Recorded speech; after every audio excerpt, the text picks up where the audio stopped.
Okay. We're live. Wonderful. All right. All right. Well, let's go ahead and jump right into this. I'm going to push record so that we can save this, and we'll rebroadcast this, and we'll send this out to everyone who wasn't able to make this. But thank you again for everyone who's tuning in. My name is Tom Dufour. I'm the CEO with Big Sky Franchise Team, and we've been doing this Navigating the Coronavirus Economy series for about 6 months now. It's hard to believe it's already been that long. And as we've been going through this, we've had all kinds of experts and people helping out. And now, as we're kind of all getting, I think at this juncture, at least familiar or comfortable with whatever world we're living in now and whatever situation we're living in and adjusting to and moving forward. And I think this is a very timely topic for us to be talking about. Real estate is always timely to be talking about, but I think as unfortunate, there are many businesses that will not survive and have not survived and have closed during this pandemic. But that also means it's an opportunity for others that are in the marketplace, for growing companies, for our clients that are franchising, or if you're tuning in thinking about franchising your business, this is a great topic for you to be aware of what's going on. So with that being said, I had the opportunity to meet Terri Brooks, who is a real estate expert. In fact, her name she goes by in her company is the Real Estate Matchmaker. And I just thought that was amazing because it's exactly what you do. You match real estate with the buyer. It's perfect. Such a great name, the Real Estate Matchmaker. So, when you're looking for a space, you think about dating your future property. Well, Terri's going to make it happen for you. So with that being said, I'm going to turn things over to Terri to share her wisdom, expertise, and knowledge with us about what's happening today. So Terri, thanks for being here.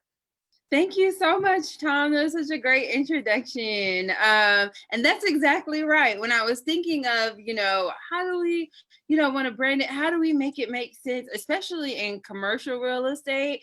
How do you help connect the dots for people? So you're absolutely right. You're dating and then you marry it, whether it's leasing or you're purchasing a property.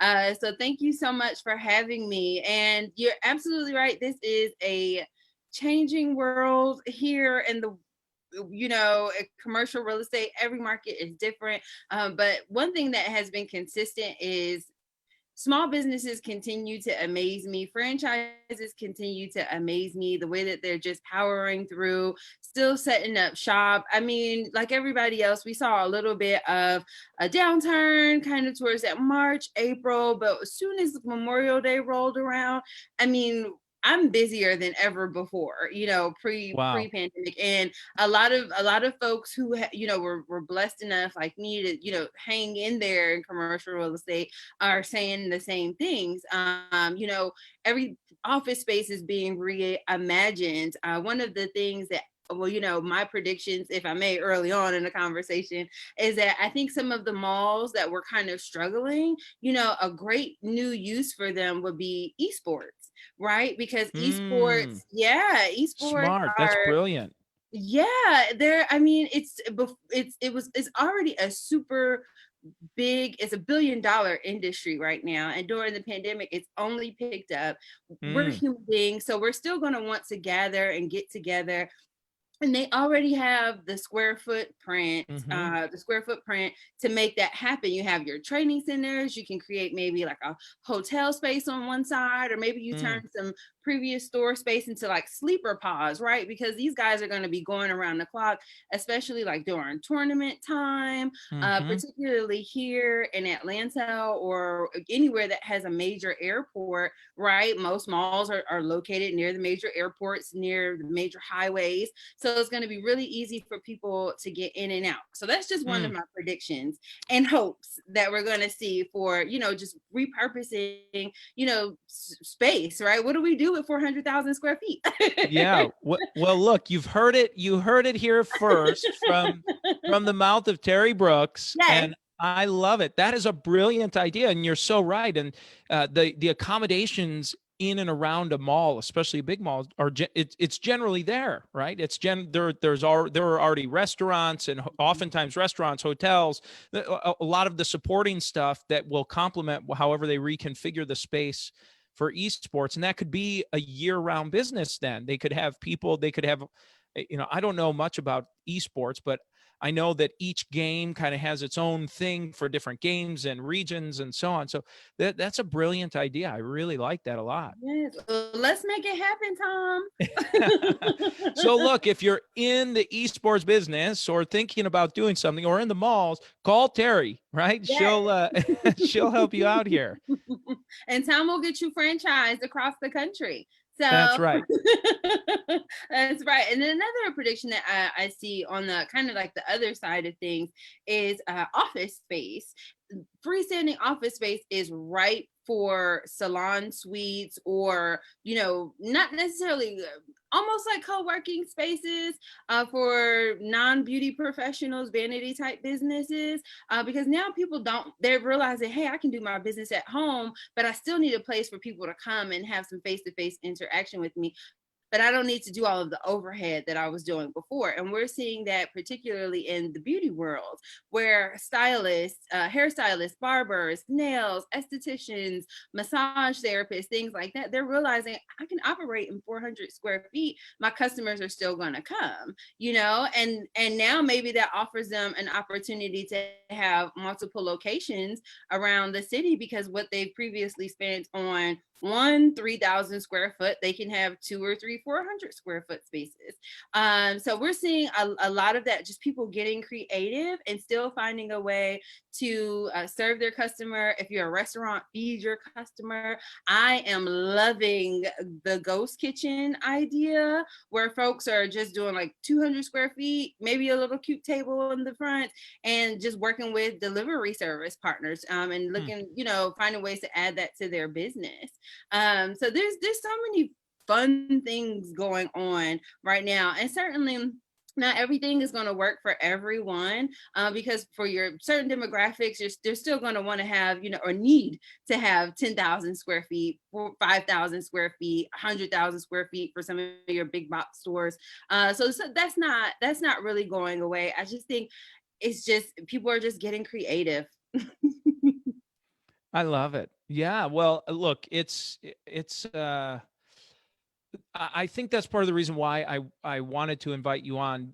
You mentioned the word creative, and I think that's really, really important. And we saw this in the last recession in 08, 09, and really any time period of just shakeup, a crisis, a recession, just things get shaken up a little bit, and you have to be creative, and you have to think differently. You have to look at the same stuff and think differently. And I'm always reminded of that movie Apollo 13 with Tom Hanks, and I love that one scene where the air filter or something goes wrong, and they're in the spaceship, and they have to figure out how to filter the air so they don't die in the spaceship. And they bring all the engineers a box of stuff that's on the spaceship and say, figure out how to configure an air filter with this stuff. And it's like, here we are. The real estate doesn't magically move or reproduce. We have the same stuff. It's still there. This doesn't magically appear or show up, but you've got to look at it in a different way. So I really like your perspective on how you're thinking about this, Terri.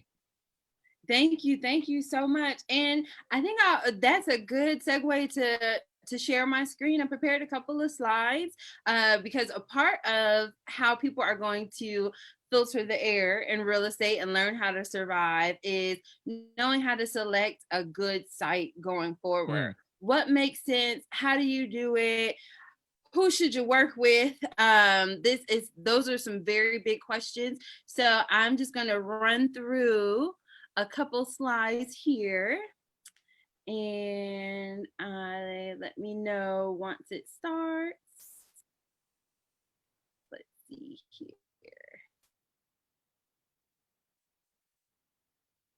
Can you guys see that okay? We can, yes. Okay. Is it full screen? It sure is. Perfect. Okay. So this real estate and site selection during COVID-19, a changing world. What is that? What does that mean? So, I'm hoping you're a going to part tell of us, Terri. selecting, I'm going to tell you.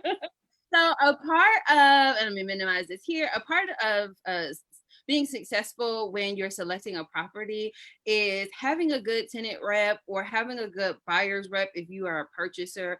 My team, the real estate matchmaker team, we focus on small assets. So tenants and landlords looking to lease and sell spaces under about 25,000 square feet. And in this area where you're serving the clients in this with that small that footprint right between startups and 25,000 square feet, it is crucial to have a representation, because there's so many things, there's so many ways that you can get in trouble, there's so many opportunities and monies that you can leave on the table.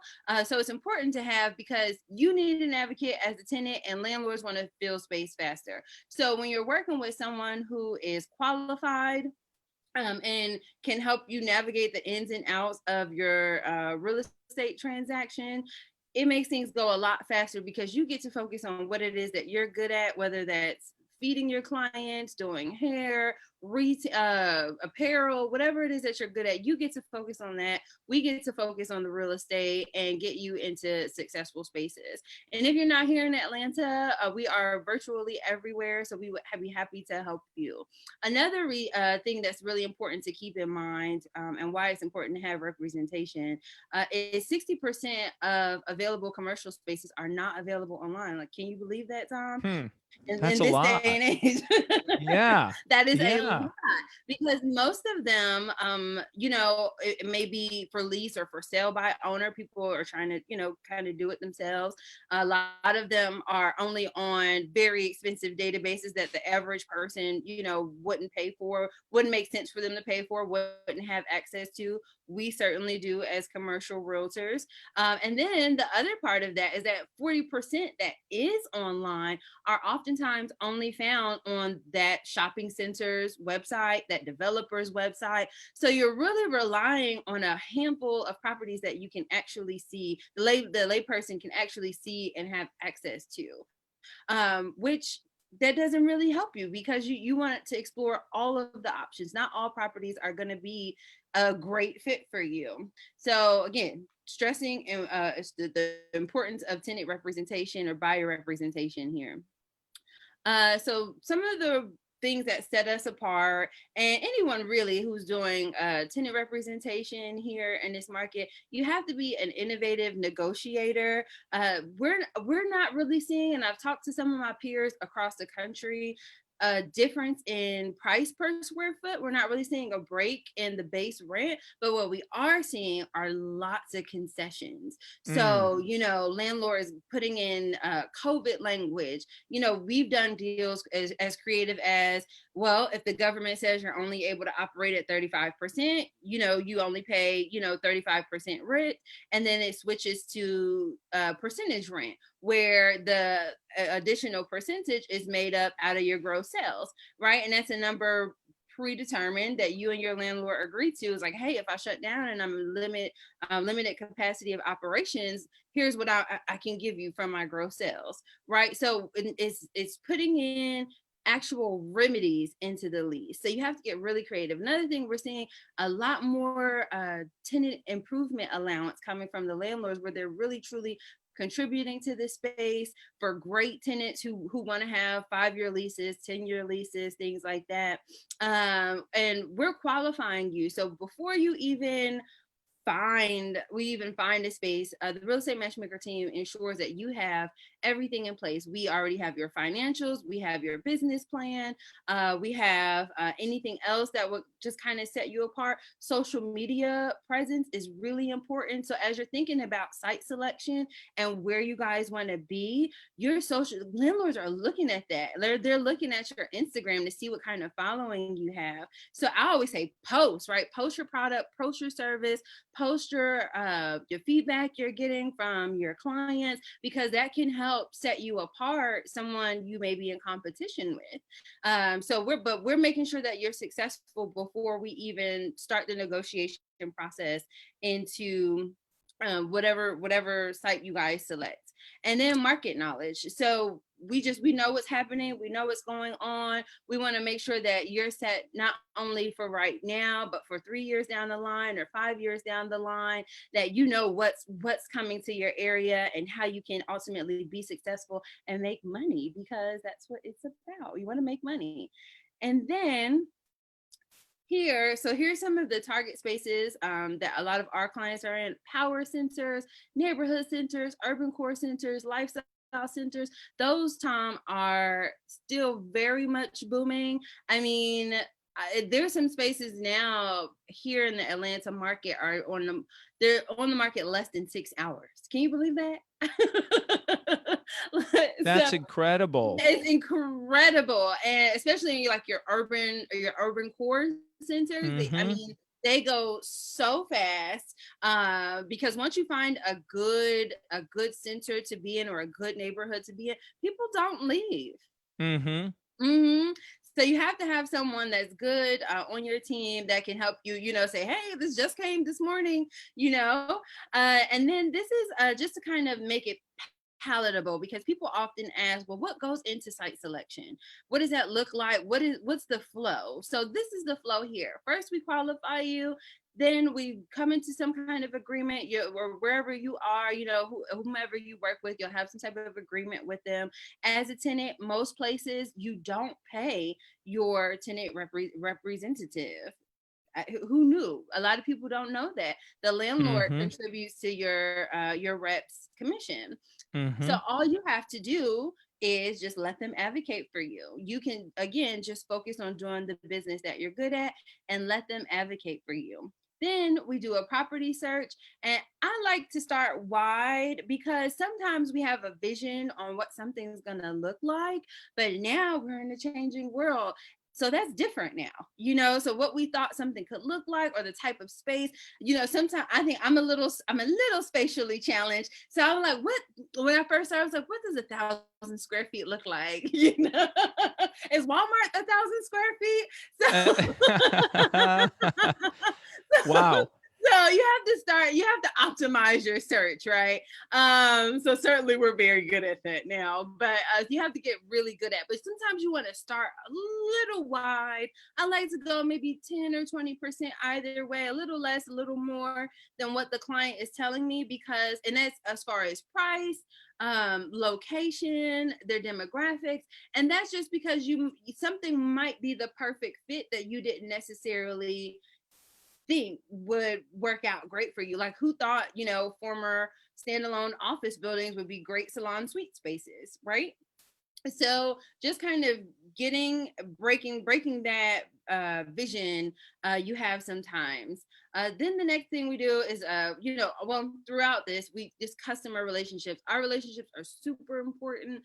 We want to make sure that our clients are happy and they feel secure in the process. They're up to speed on everything that's going on, because communication is vital for us, because sometimes you'll put an offer in and it doesn't work out, and so we like to communicate, hey, well, this is why it didn't go our way, this is what we have to do next time.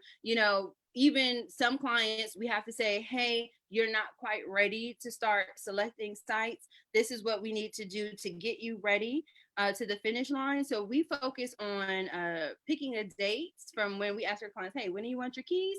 So we pick a date and then we work backwards from there. So that way we can strategize with our clients to make sure that they have what they want to have when they want to have it. And then lastly, we go through a letter of intent in our due diligence period. So letter of intent is really just what it sounds like. You're letting the landlord know, hey, this is what we want to do in the space. This is how we're going to do it. This is who we're going to serve. These are our hours of operation. And you're doing your due diligence. So, looking under the hood, kicking the tires, all of that good stuff. And then my favorite part is lease execution. This is where we get married, Tom. So this is where we do the commission agreement, and this is where the business marries the property, and you go off into the world. And I'm gonna pause for a second. Do we have any questions yet, Tom? Because we're coming to the end of the slideshow. Um, let's see. Let's see if we have any. I don't see any pop up in the chat box here. Anyone who's tuning in, if you would like to ask a question, feel free to unmute yourself or just type it into the chat box here. Well, I would say this, Terri. I do have a question. You're Okay. based here in the Atlanta area, and maybe talk about how you work long distance or how you work in other parts of the country. As you know, we've spoken about this. Our clients are located everywhere. They're literally located all over the country. So what I'd like, maybe you could explain about how that process works and what someone could expect, knowing that, most people in our system and we're connected to, the majority are not in Atlanta. So if you're not here, how can the matchmaker, the real estate matchmaker, Terri and her team help out? Of course, that is a great question. So we work with franchisors and franchisees like this. So we would be your face. We manage the project for you, so that way you never have to deal with a third party. We find local talent.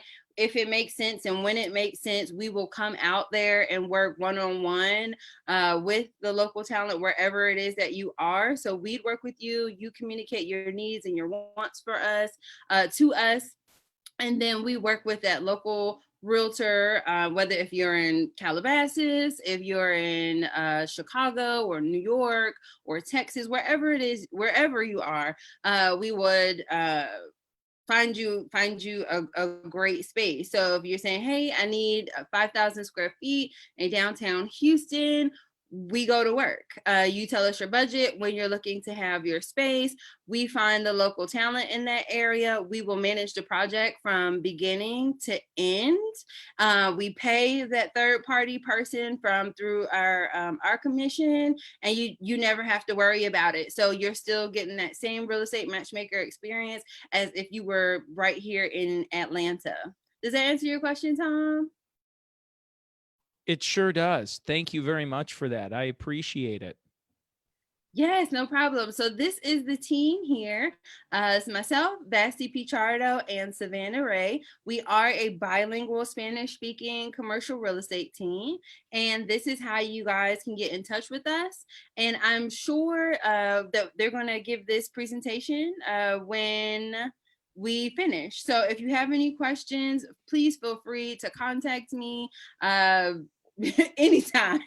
I'm available by text or email, or come follow me on my Instagram. We have a lot of fun there too. I have a Tuesday shop talk show called Shop Talk. So if you are a franchiser and you're looking to kind of get the word out about your space and about what you do, have you. So be sure to email me about that too. It's 20-30 minutes at the most, where you just get to market your business and have a lot of fun and a lot of laughs with me. I love it. I think that's great, Terri. Well, one of the things I guess is you're kind of bringing this to a close, and you've mentioned a little bit about this, but if someone is out there trying to figure this out, if someone doesn't happen to call Terri Brooks, the real estate matchmaker, and they're trying to kind of go about this. You mentioned a couple ideas about how things are getting creative, or people are getting creative. So, what might be a suggestion or two you could offer to someone that they might be able to do as they're searching for a new space, or maybe they're in an existing lease that was written a few years ago and Mhm. times have changed. Are you seeing anything out there for someone to be able to, in an existing lease, to be able to, I don't want to say get out of, but renegotiate or work with their landlord to try to make it more amenable to the current conditions? Yes, for sure. So one thing I like in renewals, and we certainly do help people with renewals. One of the things I like when you are negotiating a renewal, and we saw a lot of that just in this the Georgia area, this tri-state area, about 19,000 leases were coming up for renewal during the last 6 months. So there were a lot of people trying to figure out, how do I renegotiate my lease during a pandemic? I don't know what my business is going to do. So the first thing that you can do is make sure that you are, if you are up to date with your payments, that certainly gives you a lot more leverage than if you are not, to go ahead and renegotiate your space. So as much as you can, even if you've made an arrangement to say, hey, I'm going to pay half of it for the next 3 months, be sure that you're paying those half rents on time, so that way your word is continuously credible. So that's the first thing. Pay as much as you can. Whatever payment plan arrangement you've made with your landlord, stick to it. The second piece is to show your landlord, if you're willing to open up your books, that's always a good way, is to open up your sales, to say, hey, this is the kind of business that we have. We're doing well. We have consistent customers. We've added value. We attract other great tenants. Most oftentimes it's a multi-tenant kind of strip center or building, things like that. So just remember to show your value. Say, this is how much we're doing, and this is the type of traffic that you're going to lose from the center, because no landlord wants a sleepy center. That doesn't do good for anybody's business or their pockets. And then the last piece is to remind them that, hey, yeah, we're coming up for a renewal. You want to continue to make money. We want to continue to be here. It's cheaper to keep her, as they say, because if the landlord wants to go ahead and let you leave, or if you decide you want to go find another space, the landlord now has to white box more oftentimes than not the space to get it ready for a new tenant, to make it attractive for a new tenant. That's $40,000-$50,000, depending on the space, could be more. And then they have to pay realtors, right? You have to pay a realtor to list the space. You have to pay a tenant rep to list the space. And depending on how much they're paying, it can go up to 10% of a gross lease, which is quite literally tens of thousands of dollars that they're going to spend just to get someone into this space.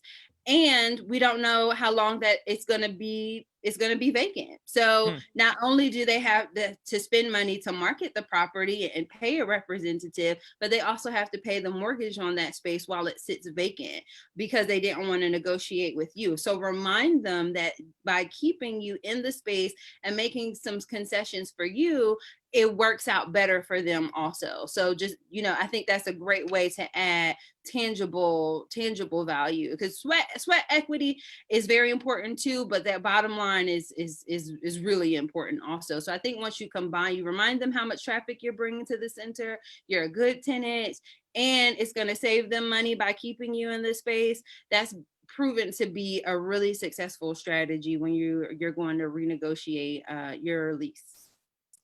Interesting. Well, and one thing that really stood out to me there that you mentioned was how you suggested opening your books to the landlord and showing them. And it that to me does two things. Number one, it shows just an openness to the landlord of cooperation. And number two, if you're the tenant, it forces you to really make sure you're not exaggerating something that doesn't exist or that minimally exists. Maybe you've been impacted, but it may be financially it's not as severe as you are leading on to, and just kind of going along with the whole sky is falling pandemic thing to try to take advantage of that.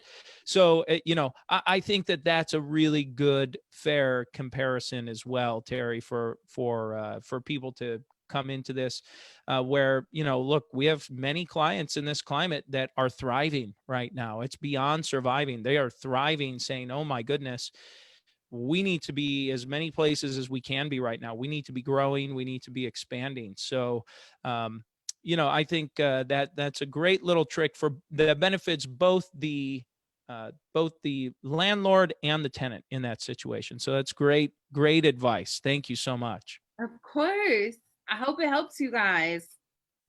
Absolutely. Well, if there are any questions, please fill it in the chat box, unmute, say hello. Otherwise, we'll end this session here. And Terri, is there anything you'd like to leave the listeners with? I know that we want to make sure they follow you on Instagram. Your Instagram is packed full of great stuff, and I just think you've just communicate in an entertaining way. It's just, you're fun to watch. Thank So you. and I mean that as a compliment. You're fun to watch what you're doing and see what you're doing. You just take a subject like, commercial real estate leasing and make it fun. So I appreciate that. Thank you so much. Yeah, so it's Terri, TERRI_ the real estate matchmaker on Instagram, and really on Instagram and Facebook. And I'm just Terri Brooks on LinkedIn. If you guys want to follow me, or if you have any follow-up questions, I love to help. So I'm, if you have my phone number is everywhere. So even if it's like a quick text, like, hey, saw you on Tom's show. I tried what you said with my landlord. He said this. Now what? Sometimes you start to do. You take that advice and you're like, oh, now what do I do? So I love to help you guys get situated. If you're thinking about relocating, if you're thinking about expanding. We are the real estate matchmaker team because we match businesses based on their clients, their budget, and their exit strategy. So we want to start with you. We want to grow with you. And that's why, we're the matchmakers. Excellent. Well, there it is, folks. Terri Brooks, the real estate matchmaker for all of your commercial real estate needs. Thank you so much for being here. Thank you for sharing your information. We'll make sure we repost this, get this live and broadcast it out. Thank you so much. Thank you so much, Tom. I appreciate you having me on your beautiful platform. Well, thank you. Have a great rest of the day and a great weekend, all. Bye, guys. Take care.